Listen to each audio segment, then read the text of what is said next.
मसीह ने स्वतंत्रता के लिए, आज़ादी के लिए हमें स्वतंत्र किया है। अतः इसी में स्थिर रहो और गुलामी के जुए में फिर से ना जुटो। अर्थात वही काम फिर से मत करो, वो काम फिर से मत करो जिनसे तुम्हें अलग किया गया है, जहाँ से तुम्हें बुलाया गया है। वही शादी समारोह, वही फेस्टिवल, वही त्यौहार। प्रभु ने साफ एक बार आत्मा में बोला था कि ये दुनियावी त्यौहार तुम अगर मनाते हो तो तुम भी उनमें से ही एक तरह के गिने जाओगे।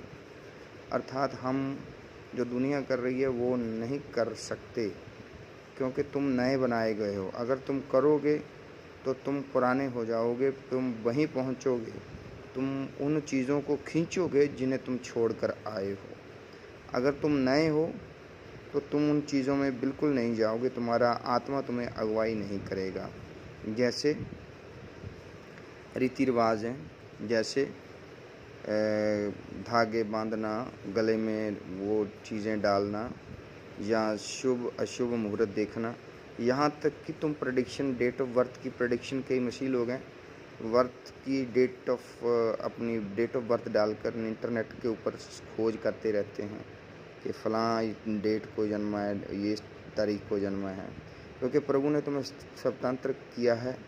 जैसे न दिन को तुम्हें सूर्य, न रात को तुम्हें चाँद कुछ हानि पहुंचाएगा।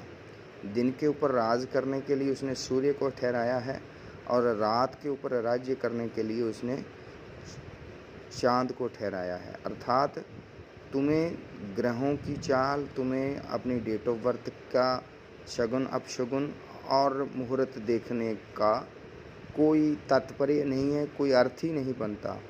तुम विजयी घोषित किए जा चुके हो। अगर तुम इसको वचन को ग्रहण करते हो, प्रभु को पूर्ण रीति से अगर तुम ग्रहण कर चुके हो, तो तुम्हें उन चीज़ों की ज़रूरत नहीं है। अगर तुम उन चीज़ों में दोबारा से घुसते हो, उधर फिर से जाते हो, तो तुम खुद ही नीचे गिरना चाहते हो, क्योंकि तुम बहुत आगे निकल गए और फिर पीछे का ध्यान कर रहे हो। तो प्रभु का वचन कहता भी है कि हल के ऊपर हाथ रखकर जो पीछे देखता है उसकी बिजाई है जो गड़बड़ वाली होगी, और जब कटनी होगी उस दिन काटने वाले उस बीजने वाले को याद करेंगे और उसको बुरा भला बोलेंगे, क्योंकि जो बिजाई होगी वो गलत होगी, उसकी लाइनें गलत होंगी। तो क्या है, तुम्हें ये शुभ अशुभ मुहूर्त देखने का कोई अर्थ नहीं। फिर भी मसीह लोग उन्हीं रीति रिवाजों को करने के चक्कर में बहुत से शराब खींच लेते हैं अपने पुराने जीवन से। तो प्रभु आपको आशीष दे इस वचन के द्वारा।